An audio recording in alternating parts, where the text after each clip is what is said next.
Hello and welcome to Fandubbing Advice Part 2. I'm LuffyMan91 and this lesson will deal with the pre-recording.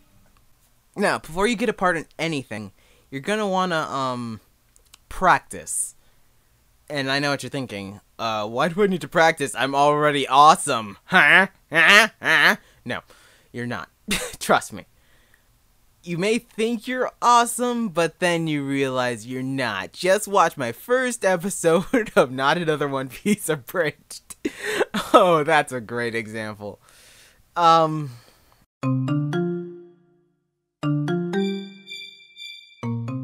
what you want to do is practice. Maybe audition for some things. Maybe just make a few fan-dubs of your own. And now that you know how to script, you can do that. If you watched the last part. If you didn't watch the last part, go back to that, then come back to this. That's probably a good idea. So before you even get casted in anything, you're probably going to want to practice. And I mean a lot. I've been doing this for 3 years, and I barely think I'm a blip on the voice acting radar. Now, before I start, I need to point out something that helps, especially with this area of voice acting. It's called MasaVox. You probably already heard of it, because if you're subscribed to me, I'm pretty sure you're subscribed to MasakoX. So you've probably maybe seen it, but watch it again. It's really insightful, and it really helps you get better at voice acting. It definitely helped me a lot. I'm probably gonna mix into the same thing he said, kind of, but step 1 is practice. What you're probably going to want to do is copy other voices, then, you're going to find your own. For example, I do drawings, and when I draw, when I drew in the past, I used to copy off of, other people's art, especially, like Dragon Ball Z, Naruto, stuff like that, One Piece, of course, but over the years, I tried to make my own style, just trying to, develop my drawing range, of course, so that I could figure out where I am, compared to other people. It's the same thing with voice acting. Once you find, a good range, then you should, then that's when you should start voice acting. There are many places to practice. You really just need to talk. Just talk to your friends. Try even using different voices with my friends. I do it all the time. They think I'm crazy, but, it's a small price to pay. One thing that I used to do when I was younger, me and my brothers used to sit in front of the TV, mute it while we were watching Scooby-Doo, and just voice over the characters, making them say really crazy things. So, even just doing that just helps. Voicing more than just one character, and kind of you have to spitball whatever comes to mind.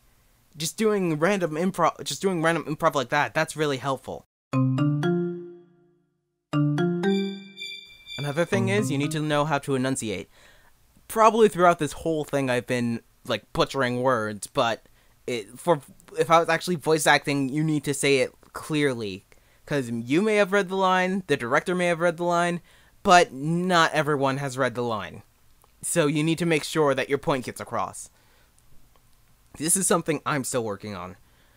And I've been doing this for 3 years, so it's going to take some time. Also, saying your vowels, that helps quite a lot. Saying ah, a, e, o, oo. Even though you sound like a madman, it really helps. Now, if you're gonna record, you're probably gonna need recording equipment. I mean, you probably have a mic and everything, but you're gonna need something to record it on to get it into, the computer, so you can, send it to people. Probably the best thing I can think of that's free is Audacity.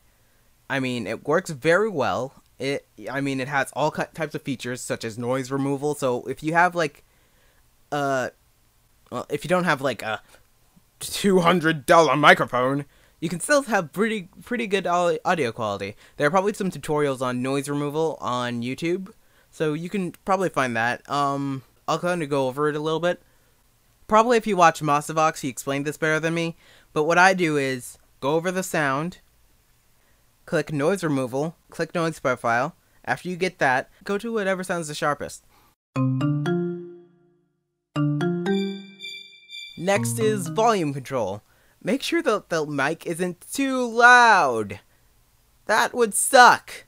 You should have the microphone a bit to your side.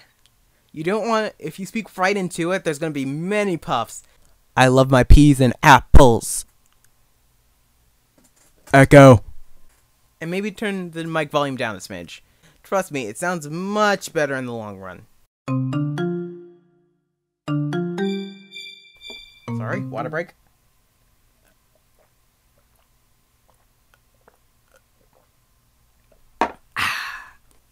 Now, here's something that may not be played out exactly, but, I mean, like, you don't need to follow these rules exactly, they're just kind of guidelines. I mean, feel free to curve them if you want, but in my professional opinion, you should really drink only water the day you want to record. Try to avoid any sugary things, especially sodas, because sodas, they really just clog up your vocal cords, pipes, whatever. So try to avoid soda or something sugary or something like that. Now, if you have a role, good job. If you're sent the script, you shouldn't just leave it there until your recording day. You should read your lines, like, right when you get the script. At the very least, skim through the script to see your lines. So at least they're in your mind, so they're kind of not new to you as soon as you get to the booth. And if you skim through it, maybe you can see, oh, there's not line directions in this script, because not all directors will follow the line direction thing. So if there's not many line directions, if there's not any or many line directions, just ask the director, hey, could you put some line directions in there for me? And hopefully they're happy to oblige because they want their thing to be the best it can be. Even if you know the show, you probably won't remember every single last thing the character said.